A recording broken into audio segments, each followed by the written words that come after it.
Looking to switch your Twitter profile to focus on mobile application topics? Let's walk through the process step by step. Start by locating your profile image at the top right corner of the screen. Click on it to access your profile settings. Next, find the button in the top right corner labeled Edit Profile and click on it. This will take you to the profile editing page for further customization. Scroll down the page until you see the option to Edit Professional Profile. Click on this to enter the Professional Profile Editing section. Within the editing options, locate and click on Category. This will enable you to specify the category related to mobile application.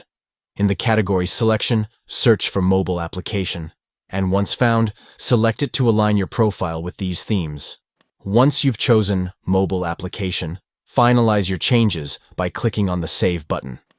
Your Twitter profile is now tailored to showcase mobile application content effectively. Congratulations on successfully switching your profile to focus on mobile application topics. Enhance your online presence and engage with a community interested in mobile app development. Thank you for watching.